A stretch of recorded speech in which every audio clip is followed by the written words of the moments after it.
¿Cómo están, queridos estudiantes? Espero que estén teniendo un excelente día. Vamos a continuar con la explicación en cuanto a lo que estábamos llevando sobre la acción de libertad y vamos a hablar sobre un caso concreto. Vamos a hablar sobre la sentencia constitucional plurinacional 0096, quebrado del 2006 de la Sala Tercera. Por lo cual les invito a que se pongan cómodos, ya que vamos a exponer el desarrollo de todo este caso. En primer lugar, voy a compartir pantalla, toda mi pantalla, para que ustedes puedan ver y conocer a la parte la cual está promoviendo esta acción. ¿Quién es el señor Gary Prado Salmón? El señor Gary Prado Salmón es un personaje el cual ha sido recordado por nuestra historia nacional porque ha logrado la captura y secuestro del señor Ernesto Che Guevara. Aquí tengo la fotografía por si alguien no se acuerda de quién es el señor Ernesto Che Guevara. Por lo cual, obviamente, el señor Gary Prado Salmón ha representado una gran brecha en la sociedad, con muchas posiciones divididas sobre el apoyo o, bueno, el desagrado en cuanto a su accionar participando de la milicia. Entonces, por lo cual, vamos a presentar la siguiente sentencia. Quiero que noten de que existe muchísimo tinte político, va a existir muchísimo tinte político en el presente caso. El caso que vamos a ver va a estar relacionado con el caso de terrorismo que se ha suscitado en la ciudad de Santa Cruz, en el Hotel Las Américas. El caso terrorismo se llama como tal, donde oficiales del ejército han dado fin a la vida de personas las cuales tenían otra nacionalidad, era una nacionalidad asiática, en la cual estaban, bueno, realizando actos de narcotráfico y bueno, también estaban portando armas, entonces el accionar ha sido el dar fin a la vida, por lo cual han existido muchísimas posiciones también y se han procesado a muchísimas autoridades, entre ellas al señor Gary Prado Salmón. Hablemos de las partes. Tenemos a Otto Ritter como su abogado, Gary Prado Arauz, su hijo, en representación sin mandato de Gary Prado Salomón. Entendemos que en esta acción de libertad, en todas las acciones de libertades que existen, puede existir esta representación sin mandato. Si nosotros sabemos que existe la posibilidad o el siniestro de que va a existir un atentado contra la libertad de una persona, contra su vida, cuando una persona es indebidamente procesada o ilegalmente perseguida, podemos proceder a lo que viene a ser la acción de libertad. Y bueno, los accionados son el señor Sixto Fernández, Elena Gemio, que son los jueces técnicos, y la señora Sonia Mamani y Anastasia Catay, quienes eran jueces ciudadanos. En Bolivia ya no existen los jueces ciudadanos en la actualidad, así que simplemente nos vamos a remitir a los jueces técnicos, el señor Sixto Fernández y Elena Gemio. Bueno, les comento lo que ha sucedido, cuáles han sido los hechos que han motivado la acción. Pasa que se suscita una audiencia el 10 de agosto sobre el presente caso, donde el señor Gary Prado cae desplomado de su silla de ruedas.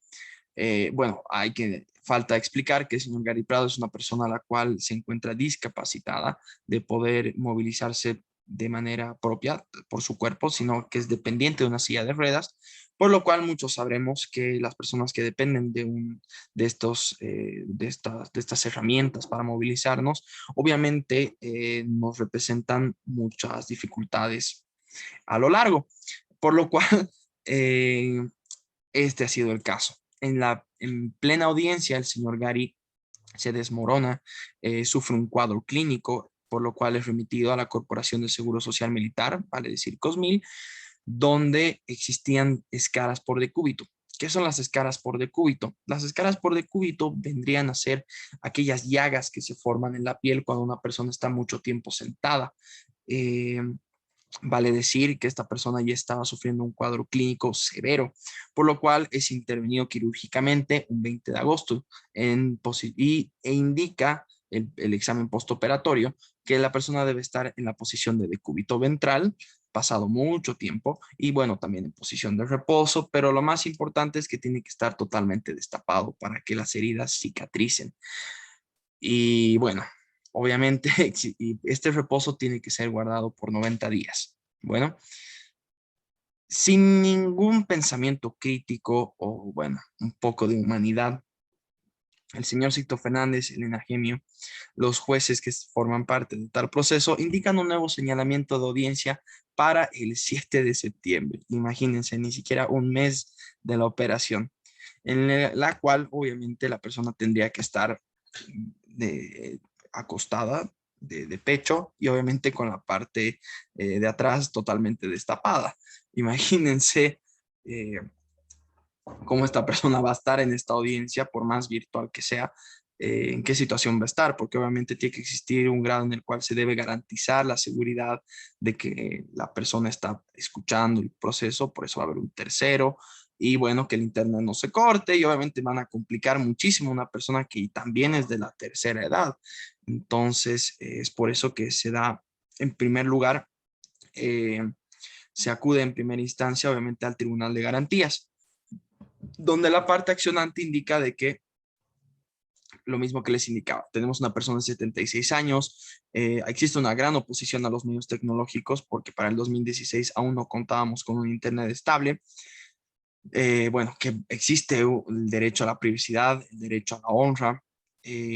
También se cita el artículo 11 del Pacto de San José de Costa Rica, en el cual de que existe una injerencia arbitraria o abusiva en su vida privada. Van a ingresar a su domicilio, van a ingresar a su vida, van a interrumpir la intimidad de uno, porque la intimidad de uno también viene a ser, bueno, el dormitorio, la casa de uno, ¿no? Tiene que existir un mandamiento de allanamiento, el cual aún no está emanado, y obviamente no puede existir un mandamiento de allanamiento para una audiencia. Entonces, se quieren inventar la figura de que debería existir una orden judicial de ingreso, lo cual no existe en nuestra legislación. Tiene que existir el principio de inmediación, donde el señor Gary Prado puede intervenir con el juez, donde el juez tiene que ser una persona que está en contacto constante con ambas partes. Entonces, si no nos encontramos con un buen internet, tampoco no vamos a tener este contacto.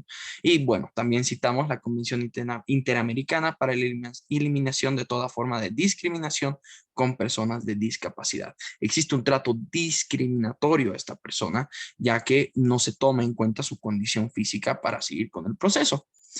Por lo cual, las autoridades, las cuales han sido accionadas, indican de que, bueno, no, en todo caso, más bien hemos tratado de favorecer a esta persona, al señor Gary Prado, para que siga formando parte del proceso.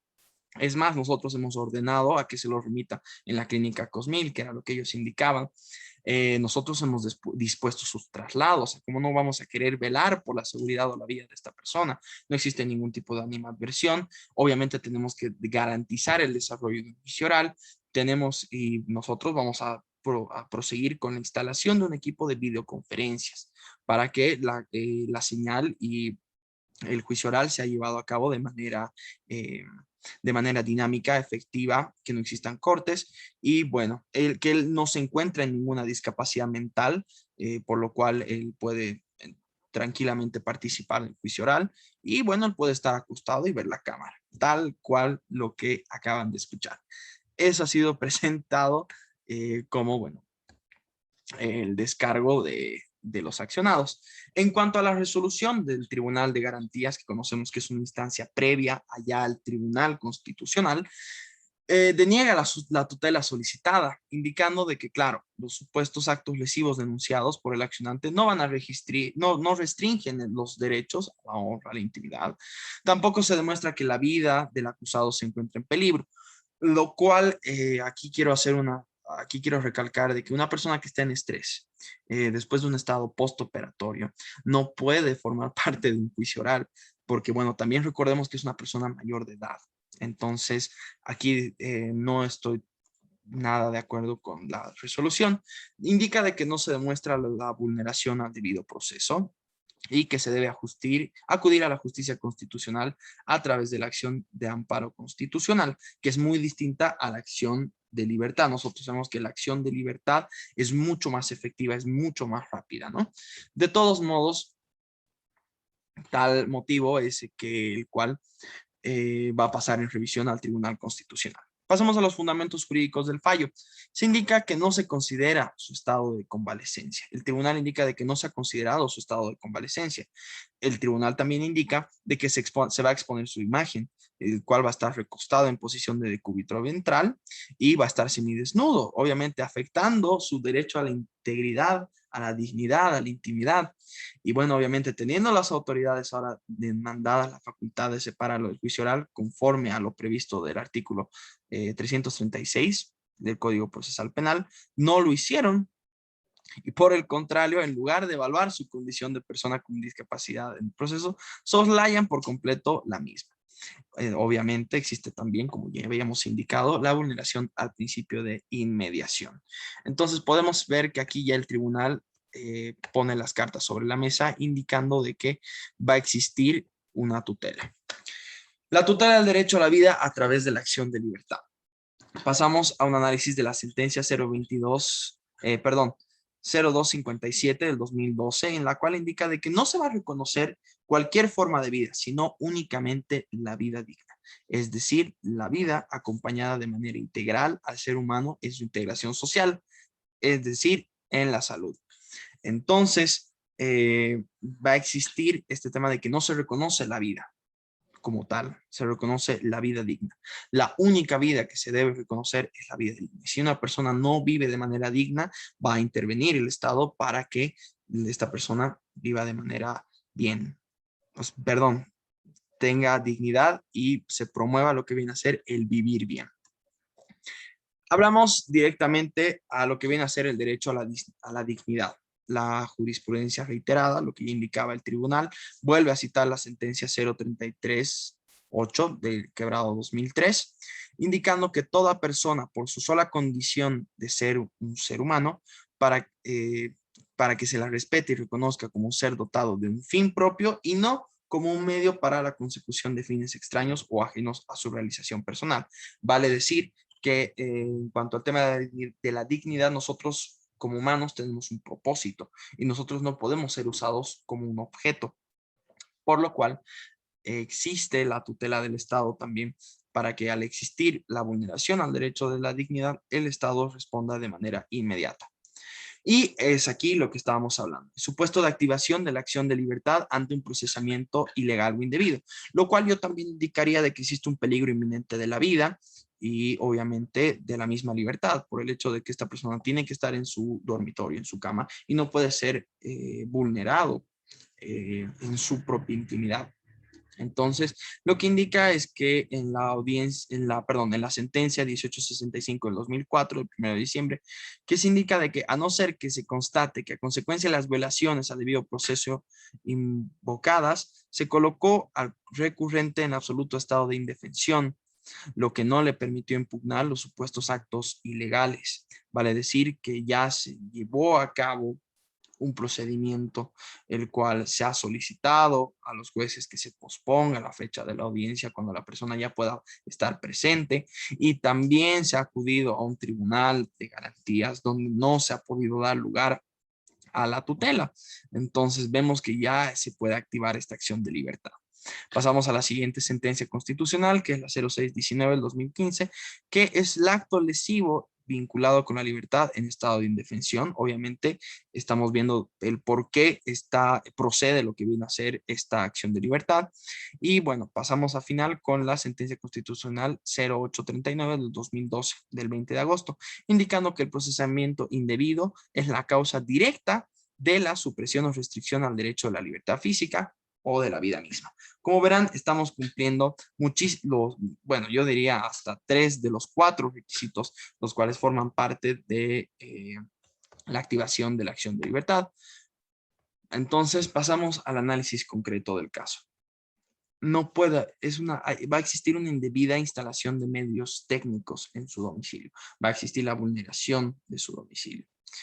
Tenemos a una persona que se encuentra en un estado de convalecencia, un estado de postoperatorio, en lo cual también se ha solicitado la revocatoria de las medidas sustitutivas, lo cual no tiene ningún sentido, por lo cual tiene que continuar en su domicilio y descansar en el mismo.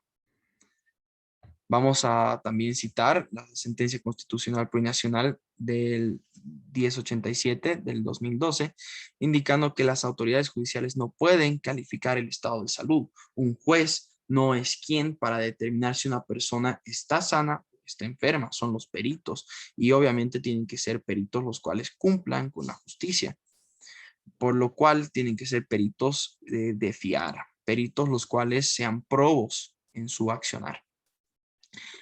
Finalizando, vamos a hablar de la sentencia 2468 del 2012, del 22 de noviembre, indicando que mientras exista y sea más íntegro el riesgo a la salud y la vida, más intensa debe ser la fundamentación y justificación de determinaciones que las afecten por parte de los jueces y autoridades administrativas. Y aquí es a lo que venimos a poner una balanza en la cual indicamos qué es más importante, la vida de una persona o el continuar con un proceso. El suspender un proceso, el no suspender un proceso, porque el proceso se va a dar. Entonces, aquí existe una ponderación de derechos, aquí existe una ponderación de derechos fundamentales. Está el debido proceso, por un lado, y también está el derecho a la vida, que también está apoyada con el debido proceso constitucionalmente hablando, ya que una persona en este estado no puede formar parte de un proceso en igualdad de condiciones, mucho menos en el cual existe una protección y tutela de sus derechos. Entonces vemos que esta balanza bueno, tiene mucho más peso que simplemente el continuar con un juicio oral, el cual se va a dar, obviamente se va a suspender, pero se va a dar a continuidad. O simplemente se puede apartar de momento y continuar con el caso, pero como nosotros ya sabemos, existe un tinte político demasiado fuerte en cuanto a la administración de justicia. Vamos a hablar de derecho internacional en este momento, lo cual hablamos de la Declaración y Programa de Acción de Viena de 1993, indicando que todos los derechos son indivisibles, están interrelacionados e interdependientes, que no se constituyen en estancos separados los unos de otros, sino necesarios en su globalidad para alcanzar un bienestar común y el vivir bien. Esto implica que la restricción al núcleo esencial del derecho puede afectar negativamente a los demás. Si nosotros afectamos el derecho, primero de la vida, vamos a afectar directamente el derecho a la libertad. Si nosotros atentamos al derecho a la libertad, en esta situación, vamos a atentar al derecho a la dignidad, al derecho a la honra y una secuela de derechos los cuales van a ser atentados por un simple acto, invadir la privacidad de una persona que se encuentra en un estado postoperatorio, en un estado convaleciente y además es una persona discapacitada de la tercera edad.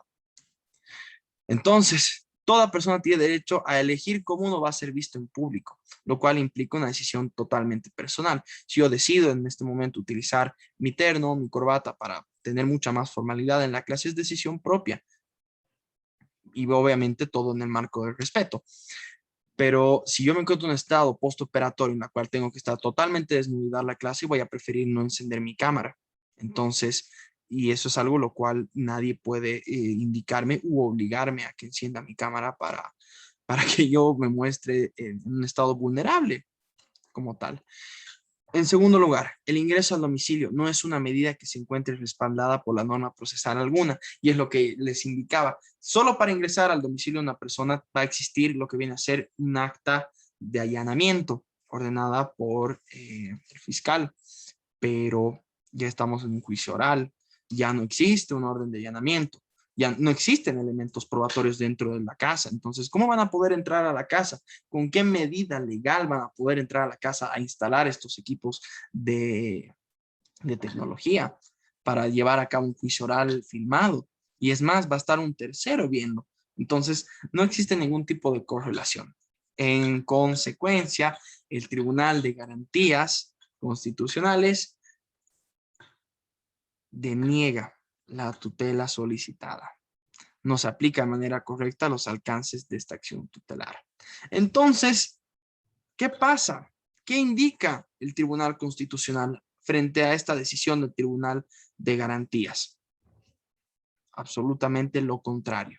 Concede la tutela solicitada y emite la resolución que corresponda. Vale decir, nos vamos a retrotraer a aquel memorial el cual se ha sido entregado el 7 de septiembre, el cual se fija audiencia, y vamos a comenzar a partir de tal movimiento. Lo que faltaba explicar es que la audiencia de juicio oral iba a ser llevada a través de la plataforma de Skype. Entonces, eso, señores estudiantes, quiero que valoren muy bien, que lo tengan presente, que hemos visto una acción de libertad. Y para finalizar voy a compartirles un video que que es previo al juicio oral que ya tuvo el señor Gary Prado, pero habla en cuanto a su condición. Como verán aquí, esto ha sido publicado el 7 de julio y lo que hemos hablado ha sido meses después. Entonces, pasemos a ver el video. En primer lugar, voy a poner las opciones para que se escuche el sonido. Vivo Silvana Saf, ¿qué dice el general Gary Prado? Será el general Gary Prado Salmón que nos responda a la pregunta si él se va a presentar mañana a la audiencia que se va a reinstalar por el caso de supuesto terrorismo. General, buenas noches. ¿Cuál cree usted que ha sido la situación que ha agravado su salud? El hecho de que los forenses instruidos por la Fiscalía General contestaron a la petición que hicimos de una junta médica hace 3 semanas para que evalúe mi condición física. Bueno, como podríamos haber visto al momento de que vaya cargando el video, vemos que ya se estaba considerando su disponibilidad física y salubre para formar parte del proceso. Los forenses indicaron que yo podía estar 8 horas diarias tranquilamente atendiendo las audiencias.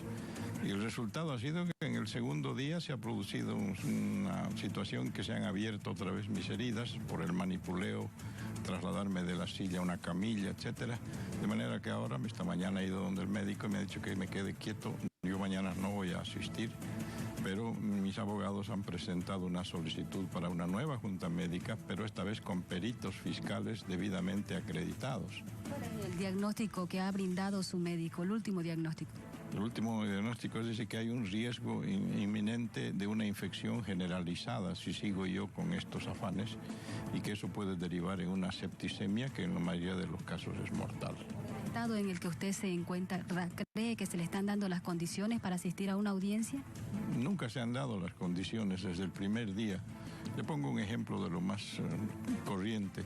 En todo el edificio de la Corte de Justicia no hay un baño en el que una persona en silla de ruedas pueda entrar para hacer una necesidad. Entonces, desde ahí comenzamos con las irregularidades. Uno tiene que aguantarse 4 horas o 3 horas y media, el tiempo que dure la audiencia, para poder ir a su casa a hacer necesidades. Luego, a veces falla la luz, tengo que hacerme subir las gradas con otras personas. En fin, nunca se han dado las condiciones que una persona con discapacidad requiere. Pero sobre todo se requiere tranquilidad de espíritu, saber que uno está sano y que puede tolerar un proceso. Pero resulta que si uno está enfermo y todavía está sometido a un proceso, la tensión agrava los males. Y eso es lo que han violado 2 veces mis derechos constitucionales, mis derechos a la intimidad, a la privacidad. Han hecho lo que han querido. Y el Tribunal Constitucional, del cual yo no tengo ningún acercamiento. ¿Qué pedido le ha hecho usted a este tribunal? Nada, yo no les de oficio el Tribunal Constitucional. De pronto nos han llegado 2 sentencias del Tribunal Constitucional anulando decisiones de este tribunal porque había violado mis derechos, y ahí dicen esto es una violación del derecho del general a la intimidad, a esto, al otro, en fin, una serie de argumentos. Disculpen, ahí ya vemos la aclaración que indicaba el general Gary Prado respecto a la aparición ya de esta sentencia constitucional. ¿Qué fue lo que pasó en la última audiencia? En la última audiencia, cuando terminó la audiencia, el momento en que me iban a levantar de la camilla para trasladarme a la silla otra vez, se dieron cuenta de que había tenido un vaciamiento del líquido que está en la herida, así una supuración muy fuerte que había mojado inclusive todo mi pantalón, todo eso, y eso nos alarmó a todos. Yo creo que también a los jueces los ha alarmado y a los fiscales, y dispusieron entonces que hay que tomar alguna medida. Y la medida más simple y más clara aquí es... ¿Qué ha pedido usted? Yo estoy pidiendo que primero que haya esta junta médica que determine las condiciones reales, no por presión de la fiscalía que digan que estoy lindo, simpático y que puedo asistir a las audiencias, sino la verdad. Y en base a eso determinar, yo creo, corresponde la separación mía del proceso, no para perdonarme, para decir que no tengo nada que ver, no, sino darme el tiempo necesario para que me sane, para que me cure, porque el derecho a la salud no es simplemente decir, ay, sí, vamos a cuidar que no se enferme más.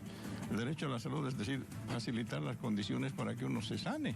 Y eso no lo ha hecho este tribunal en ningún momento. Entonces, yo quiero sanarme. Y cuando ya esté sano y termine el otro proceso y sin perjudicar más tampoco a los acusados que están viendo alargado el proceso por todas estas irregularidades. Inmediato, ¿cuál es el próximo paso del proceso? El próximo paso del proceso es quieren hacer otra vez audiencias y seguir como si nada. Pero yo creo que eso no es posible. Esperemos que mañana posesionen a los peritos que hemos solicitado nosotros para que se haga una junta médica con mi médico tratante y establezcan mis condiciones reales para que en base a eso y en base a la ley tome una decisión el tribunal. ¿No se va a presentar mañana? No, yo no puedo presentarme mañana. Mis abogados van a estar allá para argumentar lo necesario. ¿Qué opina de las personas que se han sometido a proceso abreviado? Ha sido muy claro que eso es una extorsión por libertades. Gente cansada de estar presa sin ninguna perspectiva. Imagínense los dos extranjeros, por ejemplo, que estaban presos. Decían, nos van a condenar a 20 años por un acto que no hemos cometido. Y entonces, si nos dan la oportunidad en este momento de salir de la cárcel, bueno, agarramos, total. ¿Qué les importa a ellos? Si se han ido. ¿En su caso se ha acercado a alguna autoridad para pedirle que usted se someta a un proceso abreviado? No, no me han hecho ninguna oferta, ni pienso, saben que no voy a aceptar una cosa así. Porque quedaría yo manchado como acusado y como reo rematado de un delito que no he cometido. Entonces eso no puedo hacer yo. Por mi honor y por el honor de mi familia y de todo lo que he hecho yo por el país, no puedo aparecer en el final de mis días como un reo rematado. ¿Qué le dicen a las personas que le han demostrado su solidaridad a través de las redes sociales? Yo agradezco mucho a todas esas personas y sé que hay muchísimas más que se han mostrado preocupadas por toda esta mi situación. Les agradezco y sé que sus oraciones me están ayudando y me están dando la fortaleza necesaria para salir adelante. Este es el informe desde la... Bueno, señores estudiantes, como ya hemos podido ver, voy a dejar de transmitir. Voy a pasar a pantalla grande. Bueno, esta situación. Bueno, señores estudiantes, como ya habíamos entonces visto, nosotros nos encontramos en cuanto a la tutela de los derechos de esta persona a través de la explicación de la presente sentencia. Como verán, aquí en Bolivia no nos encontramos con las suficientes garantías como para poder tener un procedimiento el cual esté del todo saneado. Siempre van a existir estas complicaciones en las cuales va a existir muchísimo más problema cuando tengamos jueces que no son probos para su profesión. Entonces, depende de nosotros cambiar la justicia, depende de nosotros administrarla en el momento que nos toque de la mejor manera, de la manera más humana, más comprensible. Y lógicamente tratando de deslindar el ámbito político del ámbito jurídico. ¿A qué me refiero? Ha existido una presión severa por esta persona de la tercera edad por su condición histórica, porque es de saber que los jueces que forman parte del procesamiento en el caso terrorismo tienen lineamientos políticos con el gobierno de turno. Entonces, en resumen, podemos entender de que puede ser hasta un trofeo el tener una persona privada de libertad, tal como lo indicaba el general Garí. Yo no voy a ser un reo, yo no voy a ser un reo rematado después de todo lo que he hecho por este país y bueno, hasta por Latinoamérica podría decirlo. Entonces, vamos a poner fin al video de explicación de la sentencia constitucional. Espero que haya sido de su agrado. Ya saben que en el grupo de WhatsApp vamos a tener habilitadas un espacio para las preguntas, el chat que también lo tenemos en el Moodle y bueno, esperando sus intervenciones, sus opiniones y todo lo demás. Les deseo una excelente semana, un excelente mes y que les vaya muy bien. Hasta luego.